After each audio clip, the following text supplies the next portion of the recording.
Finalement, on voit que les programmes, ces projets, AgriCEF, FNFI et autres là, ça ne donne pas.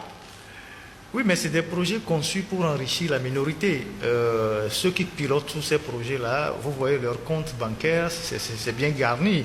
Les gens sont arrivés à la tête de ces projets, ils n'avaient même pas de maison, ils en ont au moins une dizaine à Lomé, et leurs familles en ont, ils ont acheté des appartements au Canada, en Europe et puis partout. C'est à ça que servent ces projets-là. Et ce n'est pas étonnant que, bon, la pauvreté continue de s'étendre dans le pays. Et ça aussi, il faut accuser les institutions de Bretton Woods, la Banque mondiale, le FMI, même le PNUD. Vous savez, moi je suis très clair dans ma tête. Les gens du PNUD au Togo ici, c'est l'organisation des Nations Unies la plus corrompue.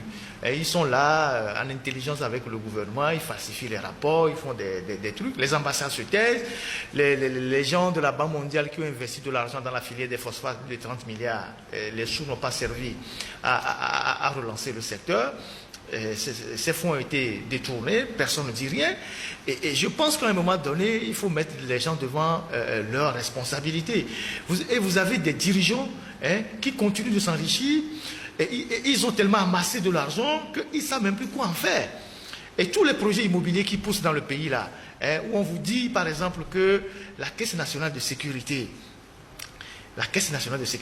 qui roule sur l'argent, les cotisations des travailleurs, va construire des villas à 1 milliard dans un quartier comme, je ne sais pas, à côté de la Caisse. Nous ne sommes pas nous ne sommes pas dans une zone balnéaire, on n'est pas à Assini ou sur la côte de je ne sais quoi, sur la corniche. Et on construit une villa d'1 milliard. Et il y a déjà des preneurs. Et dans ce pays-là, le président de la République qui a dit qu'il y a une minorité qui s'enrichit, ne demande pas une enquête pour qu'on arrête les gens qui ont pris 1 milliard pour aller acheter une villa. Alors que c'est l'argent des fonctionnaires. C'est l'argent des fonctionnaires. On prend une partie de l'argent des fonctionnaires pour aller créer une brasserie. Vous voyez ça? On lance le projet de, je ne sais quoi, de Baguida des villas. 100 ou 200 villas bientôt à Baguida. Toujours la Caisse. Mais quand est-ce que la Caisse va construire 2 chambres salons pour les fonctionnaires qui cotisent? Quand est-ce que la Caisse va construire des logements sociaux, ce qu'on appelle des logements sociaux, les vrais logements sociaux, pour les fonctionnaires qui cotisent? Parce que c'est l'argent des fonctionnaires que la Caisse utilise pour faire des placements, pour faire des DAD qui rapportent des intérêts. Est-ce que nous sommes d'accord? Alors, vous voyez, les gens ont pris le pays comme leur propriété privée. Et donc, tout ce que nous disons autour de cette table, tout ce qu'on fait comme émission, tout ce que les gens disent, ça ne leur dit absolument rien. Parce que nous ne parlons pas des gens raisonnables. Nous ne parlons pas des gens raisonnables, nous n'interpellons pas des gens raisonnables. Des gens qui sont capables. Non, des gens qui ont tué plus de 1000 personnes pour prendre le pouvoir. Et qui vous disent qu'ils sont encore prêts à rééditer le même scénario pour garder le pouvoir. Les gens qui sont capables de monter des coups, de faire des montages et de prendre des innocents, de les exhiber avec des machettes pour dire que bon, voilà des gens qui veulent faire la révolution. Il n'y a plus de moralité ou d'éthique dans leur comportement. Pour eux, tout ce qu'ils peuvent faire pour garder le pouvoir, ils vont garder le pouvoir. Vous savez, dans notre tradition, même quand l'épervier prend le poussin, on crie, l'épervier a honte, il jette le poussin. Est-ce que nous sommes d'accord? Vous avez vu ça dans votre enfance? Quand tout le monde crie, c'est pour ça que quand l'épervier veut prendre... Et ça, c'est l'animal. Ouais, c'est ça. Pourtant, l'homme est un animal politique. C'est ça. A-t-on dit? Donc quand l'épervier arrive, il prend le poussin, que tout le monde crie, oh, il jette le poussin, il s'en va. Mais ici, là, les gens volent en face de vous. Vous criez, ils disent oui, on a volé, il y a quoi? La prochaine fois, on va voler encore. Si vous avez quelque chose, faites, on va voir. C'est nous qui sommes là. Vous voyez, et aux dernières élections, on bourrait les urnes devant tout le monde. Et on disait aux gars, vous n'avez rien vu. Ça, c'est pour les locales législatives. Ce qu'on va faire, les présidentielles, là, vous allez voir. C'est pour ça, d'ailleurs, même que ce que Joël a développé, je ne suis même pas convaincu que les plateaux votent pour le régime. Je parle de la région des plateaux. C'est des bourrages d'urnes. C'est devant tout le monde qu'ils ont fait ça.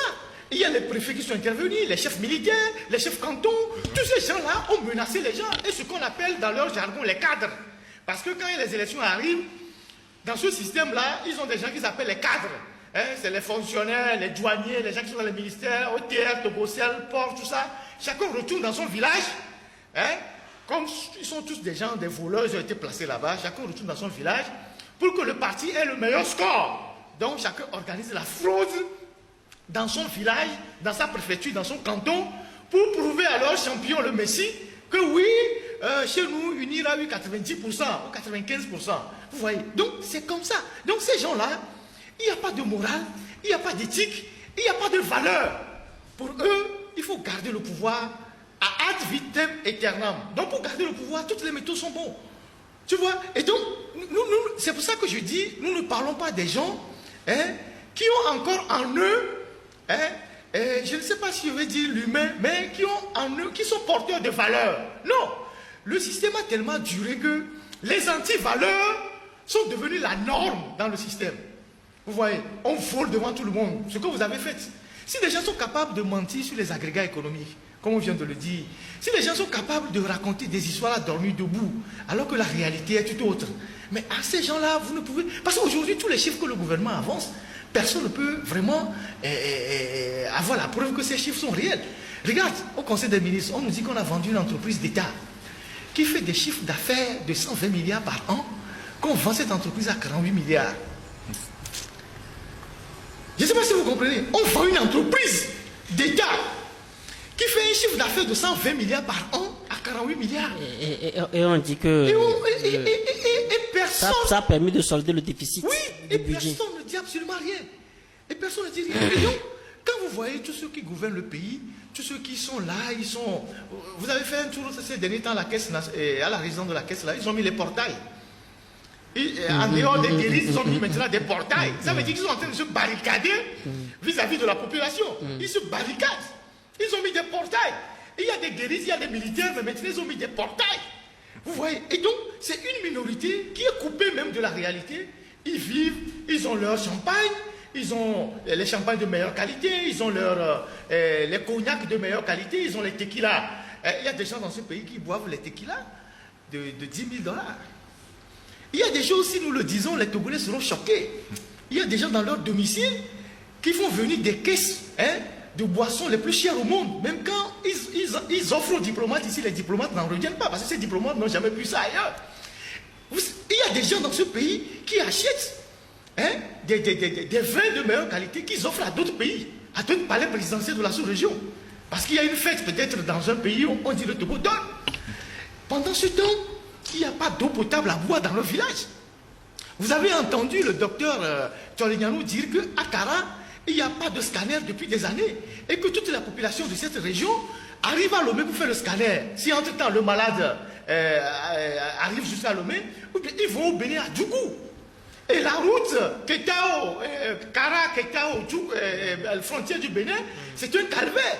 Et ça, c'est la préfecture où vous avez la concentration des milliardaires dans ce pays, où les gens n'ont jamais été des héritiers, leurs ascendants n'ont pas été des industriels, n'ont pas eu des brevets d'invention, mais ils ont géré des sociétés d'État et ils sont devenus des milliardaires.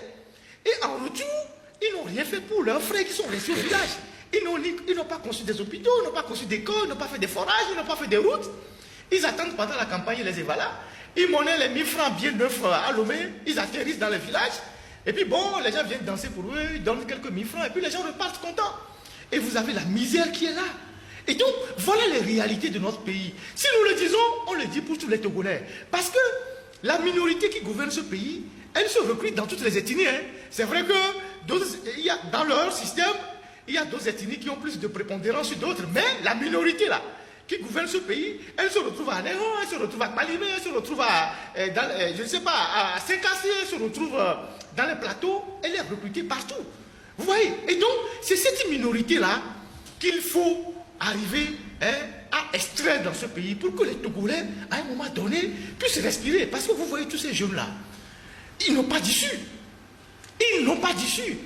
Vous voyez les gens qui nous interpellent dans les rues, qui interpellent les journalistes. Et là, nous, à grand frère, les 2020, les gens vous posent ces questions-là.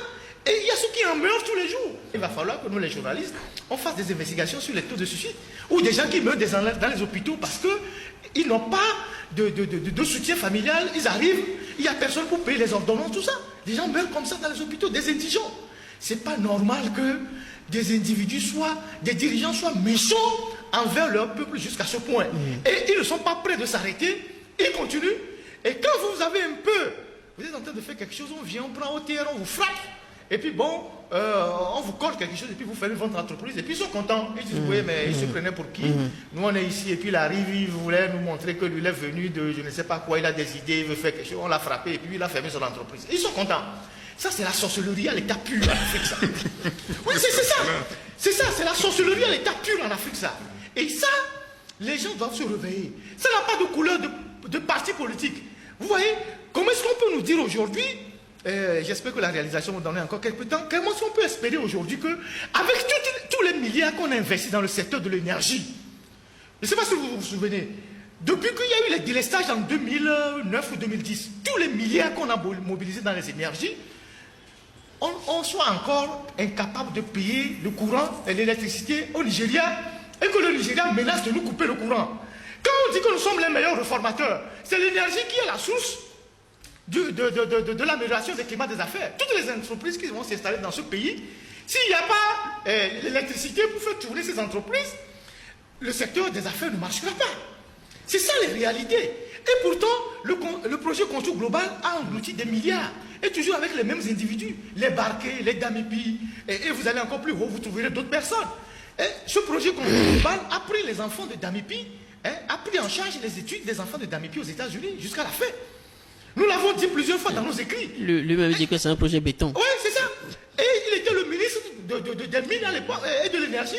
Il a arraché, il a fait en sorte que c'est le projet Contour Global qui paie les études de ses enfants aux États-Unis jusqu'à la fin. On n'a jamais inquiété ces gens-là.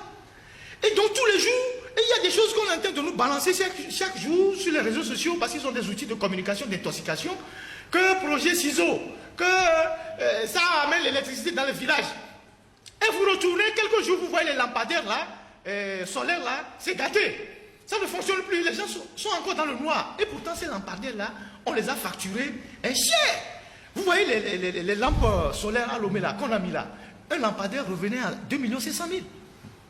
Et vous faites le tour à Lomé là, il y a plus de la moitié qui ne s'allume plus. C'est déjà hors d'usage. Alors, il y a déjà d'abord la surfacturation, et puis ensuite, le mauvais matériel qu'ils ont importé. Et ça, c'est des milliards qu'on a engloutis dans ces projets. Et c'est des prêts que le Togo fait auprès de l'Inde et des pays arabes pour mettre dans ces genres de choses. Et personne ne dit rien. Voilà la réalité du pays. Oui, Joël,